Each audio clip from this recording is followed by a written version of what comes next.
Olá, meu aluno, minha aluna. Fico feliz em poder estar participando aqui com você. Não era a forma pretendida, não é? Mas estamos aqui. Hoje eu vou estar dando continuidade à segunda aula, ou melhor, dando efetivamente, né? Fazendo a segunda parte da segunda aula, né? E a gente vai dar uma olhadinha sobre a questão da evangelização prática, tá? A gente viu na aula, no início, na primeira parte da segunda aula, sobre algumas questões que são pertinentes ao nosso curso de evangelização, ao nosso desafio da evangelização, que é a identificação de público-alvo. E a gente percebeu que a motivação do evangelismo é a glória de Deus, que quem são os alvos dessa evangelização, e pensar na evangelização prática é compreender que nós temos diante de nós dezenas e dezenas de pessoas que precisam ser alcançados pela graça. Mas repare comigo, se você olha o desenvolvimento da igreja no primeiro século, ele foi um desenvolvimento extraordinário. Após a morte de Jesus, e Lucas vai narrar isso para a gente ali em Atos, você tinha uma igreja que era perseguida, uma igreja que estava ainda se descobrindo diante dos planos eternos de Deus, e você vê algumas narrativas interessantes. A narrativa é que a igreja começa a crescer após a descida do Pentecoste, e os servos do Senhor, que no finalzinho de João diz que eles estavam em casa trancados com medo, se tornam agora verdadeiros evangelistas. Pedro começa pregando e a gente tem um acréscimo de 3.000 convertidos, na sequência 5.000 convertidos, e depois as pessoas estavam maravilhadas. E em 100 anos nós temos Ásia, África e Europa evangelizados. Nós temos centenas e mais centenas de pessoas sendo alcançadas pela salvação.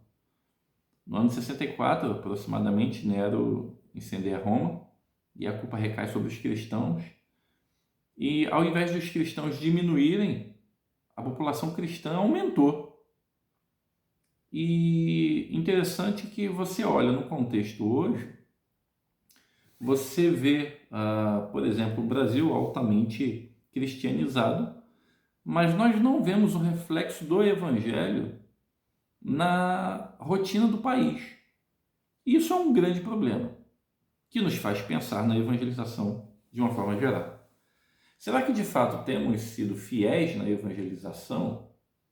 Ou será que acostumamos com a narrativa de sermos evangélicos, de crermos em Jesus?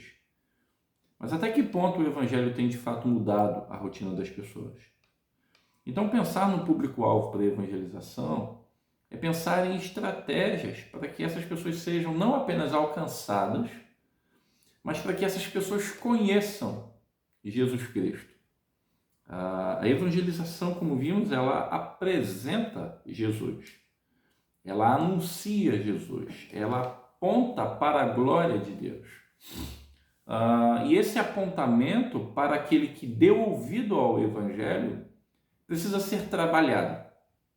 E nesse trabalho a gente tem o discipulado. Bom, agora nós vamos olhar, não é? Então isso só foi um panorama aí da primeira parte. Quando a gente pensa efetivamente em evangelização prática, a gente precisa cogitar algumas situações, algumas questões que são pertinentes a nós. Você pode marcar uma tarde, um final de semana, e ir evangelizar no sentido de anunciar o Evangelho de Jesus a qualquer pessoa que você encontrar na rua. Isso é válido, mas até que ponto é eficaz? Você pode entregar centenas de folhetos a dezenas e dezenas de pessoas como um meio de evangelização, mas isso não encerra, isso não é a evangelização em si. Eu diria que seria muito mais um marketing do que uma evangelização. É muito mais uma entrega de folheto para a promoção da instituição do que para o reino de Deus. Mas é possível? Sim, talvez a gente encontre um caso em 1 milhão de pessoas que foram encontraram o evangelho através de um folheto. Isso pode acontecer. Mas talvez será que não seria para nós um grande desafio em pensar e gastar as nossas forças numa evangelização de forma infrutífera ou com pouco resultado? Daí a gente para pensar em 2 conceitos de evangelização. O primeiro é a pré-evangelização e o segundo, a evangelização. Nós temos alguns livros nessa área, poucos na verdade, que tratam da evangelização e são eficazes, são bons, são literaturas recomendadas. Mas o que a gente precisa compreender é que na evangelização prática você tem o ato da pré-evangelização. E o que seria o ato da pré-evangelização?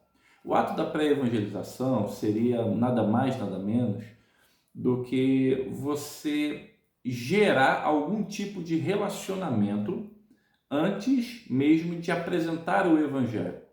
Então, seria a ideia de nutrir algum relacionamento, algum bate-papo, alguma atmosfera compatível com a da pessoa a ser evangelizada. E esse pré-evangelismo, às vezes, ele pode durar uma semana, um dia, ele pode durar uma amizade, ele pode durar o tempo de trabalho.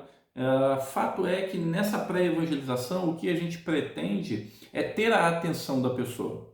Então não é apenas chegar e lançar o evangelho e agora você fica com o evangelho aí e eu fico como evangelizador do lado de cá. Não, a pré-evangelização envolve um relacionamento, uma troca de afeições.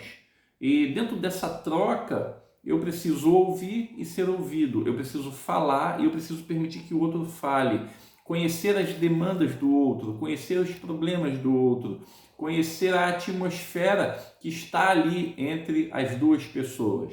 E dentro dessa questão, pensar na evangelização é criar pontes para que o evangelho seja pregado. Então não é apenas chegar como dono da verdade e falar do amor de Jesus ali e sem ouvir a experiência da outra pessoa, sem ouvir as necessidades da outra pessoa, sem ouvir os anseios do coração daquela pessoa, sem conhecer aquela pessoa. Então a pré-evangelização, ela envolve, diante disso tudo, uma espécie de preparação para a evangelização. E dentro dessa preparação, nós poderíamos considerar alguns exemplos aleatórios na metrópole. Por exemplo, aquela pessoa que te atende todos os dias na padaria quando você vai comprar o seu pãozinho de manhã. E não apenas um funcionário de uma loja, mas agora de forma intencional, a pré-evangelização ela começa a fazer parte da nossa rotina. E aí no primeiro dia eu não apenas peço a quantidade de pão desejada, mas agora eu já pergunto se está tudo bem. E já faço uma piada com o dia, ou com a derrota de um determinado time, ou a vitória de um determinado time. Já olho para o cenário brasileiro e posso fazer alguma espécie de contato com ela. E falo assim, olha, como o pão está caro, a inflação está horrível, onde é que a gente vai parar com isso? Olha, foi seu presidente, olha, é o seu presidente que está fazendo isso. E aí a gente poderia criar uma série de situações. Fato que a gente precisa perceber é que a pré-evangelização ela rompe a barreira de sermos secos, de sermos apenas pontuais, de sermos apenas políticos no sentido de relacionamento, mas ela vai romper essa barreira e tornar, de certa forma, uma proximidade. Aí você compra o pão num dia, o pão no outro, daqui a pouco você já chama aquela pessoa pelo nome, já faz piada com aquela situação ali, já brinca, já conversa, e dado momento você tem a oportunidade de chamar essa pessoa pelo nome, de oferecer Jesus Cristo, de pegar essa pessoa num dia que você, a partir desse relacionamento, já a conhece um pouquinho mais e apresentar o Evangelho. Ou você pode fazer com um amigo de trabalho, à medida que você trabalha com a pessoa, que você considera aquela pessoa, que a amizade se desenvolve e um dia você percebe essa pessoa como um campo fértil da evangelização. E essa pessoa está triste, essa pessoa está tentando largar algum vício, essa pessoa está com crise no casamento, essa pessoa está com dificuldade na criação dos filhos, e aí você se apresenta como uma pessoa que pode ajudar através da pregação do Evangelho de Jesus. Então, o pré-evangelismo, ele encurta as distâncias, ele promove a oportunidade da evangelização. O pré-evangelismo é um meio pelo qual nós utilizamos de forma intencional para chegarmos ao objetivo proposto, que é de fazer com que a glória de Deus seja conhecida na vida da pessoa. Então, o pré-evangelismo não é aleatório, mas ele é intencional. Então, talvez se a gente pegasse a nossa primeira aula, a primeira parte dessa segunda aula e essa aula agora, nós vamos entender que o evangelismo, por natureza, ele tem um caráter intencional, tá? Então não é fazer um evangelismo aleatório ou desinformado, mas é buscar nutrir a pessoa, buscar respostas bíblicas para as dificuldades humanas, em si aplicar a palavra do Senhor diante daquele momento que a pessoa está vivendo, enfrentando. Então o pré-evangelismo, ele é essa ponte que nos abre as portas para a evangelização. E pensando em si na evangelização prática, nós poderíamos pensar em algumas questões bem interessantes. Na evangelização prática, nós temos o seguinte: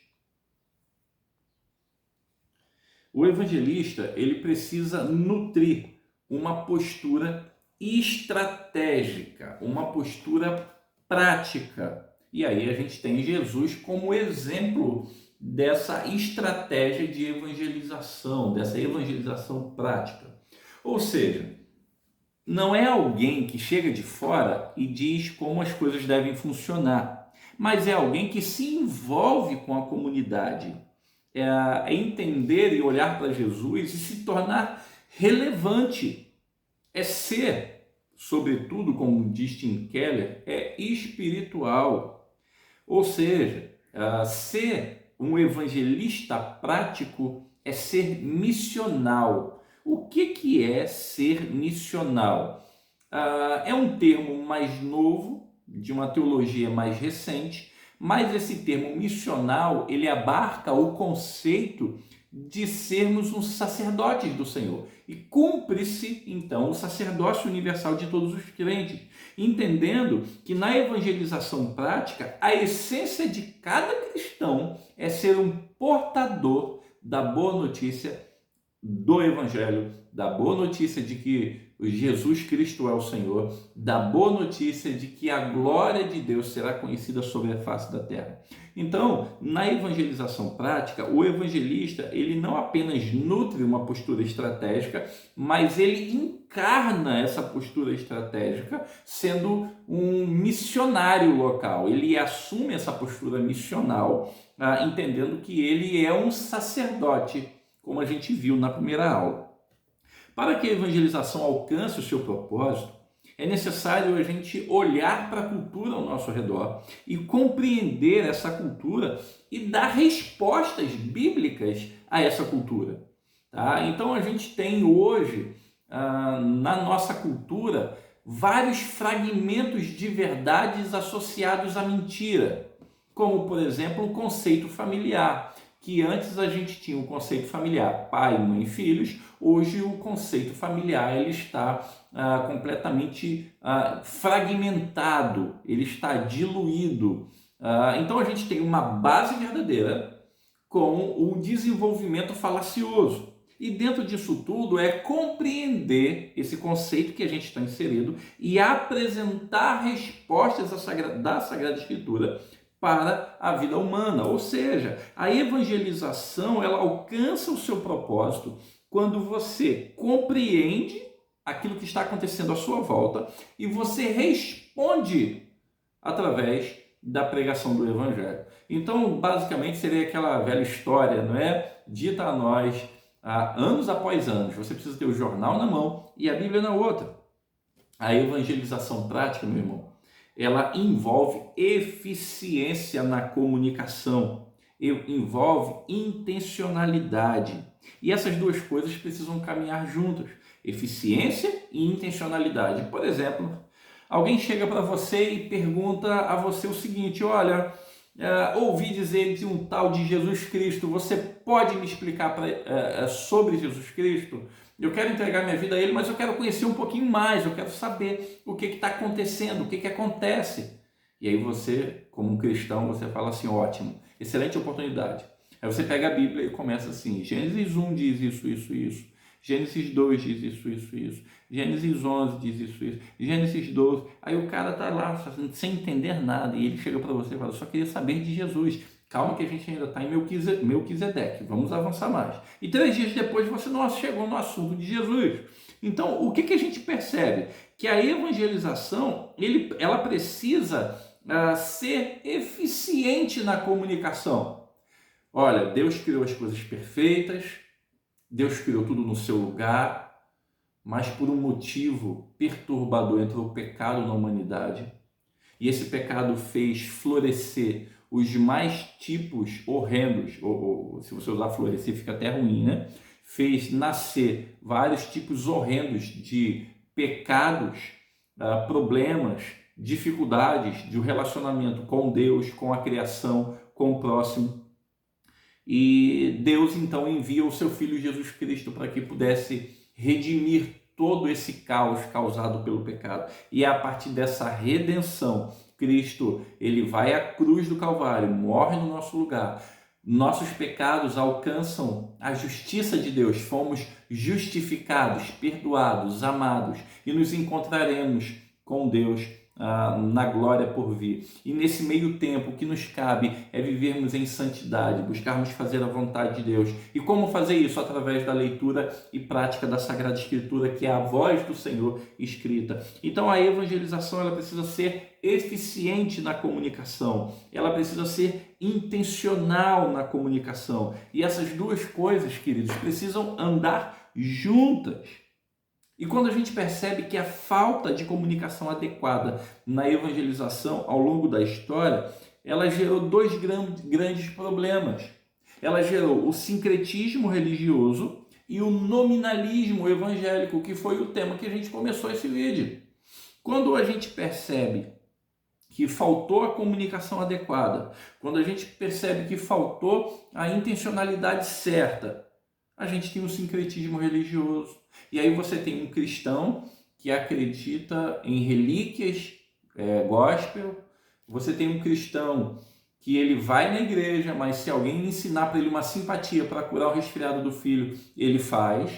Você tem um cristão que lê a Bíblia, mas ele ainda prefere ouvir uma profecia, ou talvez busque essa profecia como meio de compreensão melhor e mais prática. Ele precisa ser sensitivo, ele precisa experimentar e não apenas falar ou ouvir a voz do Senhor ou falar com o Senhor, mas ele precisa experimentar, ele precisa ter os sentidos aguçados.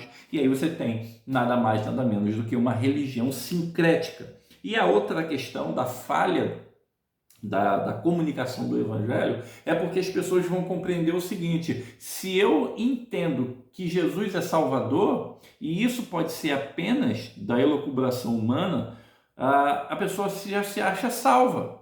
Se a pessoa fala assim: não, eu acredito em Jesus, eu adoro Jesus do meu jeito, eu me relaciono com Jesus do meu jeito, e aí a gente não parte para a proclamação e para a discussão de ponto de vista, você tem um problema na comunicação. E a comunicação não vai funcionar. E aí a pessoa se acha cristã, mas a pessoa não vive como cristã. A pessoa fala de Jesus quando lhe perguntam, mas a prática de vida dessa pessoa não está atrelada à vida que Jesus oferece. Então você tem um distanciamento entre o de fato ser cristão ou o meramente entender-se como um cristão. Então a falta de comunicação do evangelho adequada, ela gera um nominalismo. Ela gera o seguinte: olha, o Brasil inteiro todo é cristão, mas será que de fato talvez falhamos na nossa comunicação? E nessa mesma mensagem da evangelização é necessário conter alguns aspectos, tá? Então, quando você vai evangelizar uma pessoa de uma forma prática, alguns aspectos precisam ser contidos ali. Primeiro, Deus como Criador. Deus é o Criador. Segundo, o pecado foi a fonte de separação entre o homem e Deus.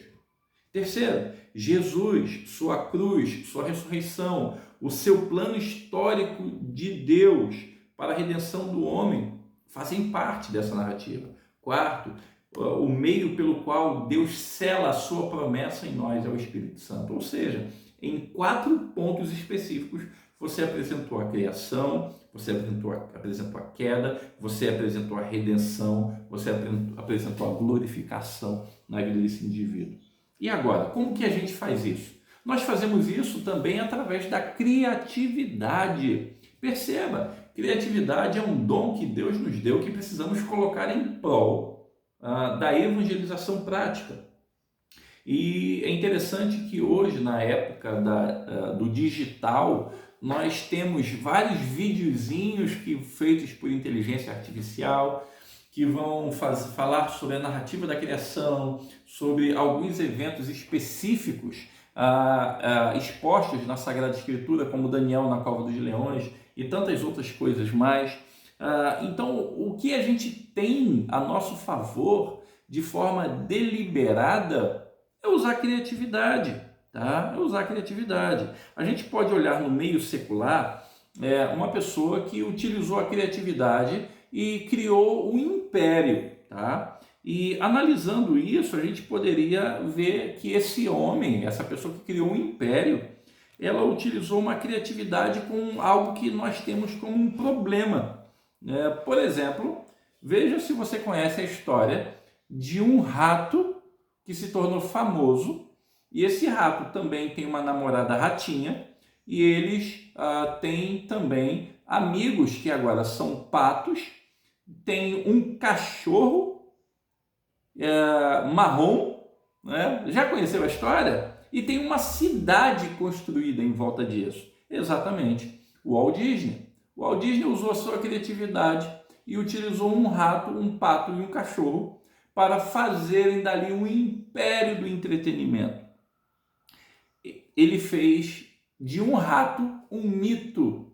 Tá? Se você for em Orlando, na Flórida, e você caminhar ali próximo a Disney, você vai perceber que até as placas de trânsito têm orelhinha, imitando o Mickey Mouse. Então, o que a gente precisa de fato entender é que a criatividade é um dom de Deus.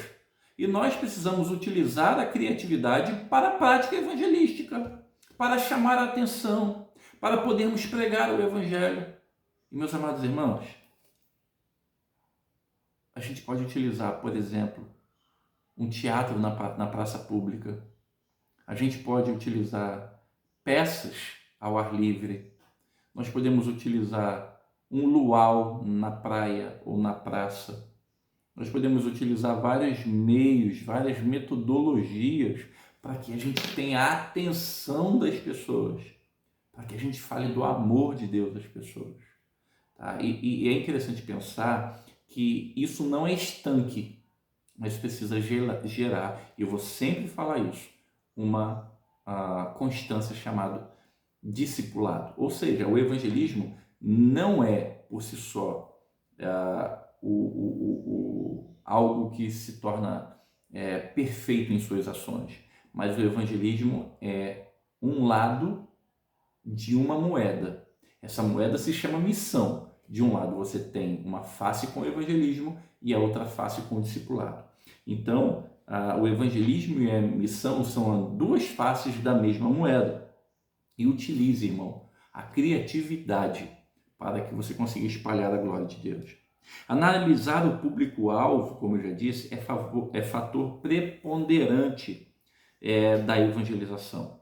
Você precisa levar em consideração, por exemplo, na hora de evangelizar, a faixa etária, quantos anos a pessoa tem, o que a pessoa ouve, o que esse jovem, essa criança, esse adolescente está acostumado a consumir como entretenimento. Será que os ídolos dessa pessoa são os mesmos que compuseram a sua adolescência? Talvez não. Então, se identificar e falar a linguagem é essencial. Nós precisamos levar em consideração a instrução que as pessoas têm. Se você chega a uma pequena e média cidade e vem falando com um português polido, muito possivelmente as pessoas não te ouçam. Ou se você chega falando com gírias em um determinado ambiente, talvez as pessoas não ouçam. Ou talvez você leve o evangelho de forma simplório para dentro de uma universidade, as pessoas talvez não te ouçam. Você precisa levar em consideração o estado civil dos seus ouvintes. São casados, são solteiros, são em demasia mulheres que têm filhos, mas não são casadas, são mães solteiras. Será que são homens com problemas de saúde, problemas familiares, desempregados? Qual é o estado civil? Como essas pessoas se relacionam? Quais são as preferências dessas pessoas? O que é o modo de diversão dessas pessoas? Essas pessoas se divertem indo para shopping? Essas pessoas se divertem brincando na praça? Essas pessoas se divertem indo ao cinema? Essas pessoas se divertem indo à praia? Qual é o meio de diversão dessas pessoas? Fazer essa análise vai trazer para a gente ferramentas para a gente poder trabalhar na evangelização. E sabe o que a gente não pode esquecer? O evangelho é pregado por nós, mas só chega ao ouvinte pelo poder do Espírito Santo, como diz 1 Tessalonicenses 1:5. Nós pregamos o evangelho, mas somente o Espírito Santo pode transformar a vida das pessoas. Então, nós devemos ir para a evangelização com o nosso dever de casa cumprido, nosso dever de casa feito, para que a gente faça um bom serviço, para que a glória de Deus seja conhecida. Agora, só quem converte o ser humano é o Espírito Santo. Isso não é uma tarefa do evangelista. Isso é uma tarefa do Espírito Santo. Mas para a pessoa que ouviu o evangelho, respondeu de forma positiva aos apelos do evangelho, qual o resultado que a gente espera dessa pessoa que ouviu de forma positiva o evangelho? A gente espera, a primeira coisa, é a crise. Ela precisa ter uma crise existencial, uma crise de identidade, uma crise em relação ao que é verdade, o que é absoluto. Essa pessoa, ela vai ter um crescimento a partir dessa crise. Essa pessoa vai ter uma maturidade espiritual, vai começar a gerar uma maturidade espiritual, que vai desembocar na aula que a gente vai ver, na terceira aula, aquilo que a gente chamaria de saúde na igreja. Ou seja, o ato de evangelizar gera saúde na igreja que está evangelizando. Isso é associado. A gente poderia dizer, inclusive, que o evangelismo seria a parte física, não é, para a igreja. Então, uma igreja que deixa de ser sedentária é uma igreja que evangeliza, que coloca o pé na estrada, que parte para a prática da evangelização. Isso vai gerar saúde, tá? Então você teria a parte prática do cumprimento da missão, que é a evangelização, gerando saúde, tirando a igreja do sedentarismo, e você teria as refeições, a alimentação do cotidiano, que seria o discipulado, tá? Então basicamente isso vai gerar saúde na igreja do Senhor. Então olhar para a evangelização prática é compreender todo o escopo que a gente tem em volta do tema de missões.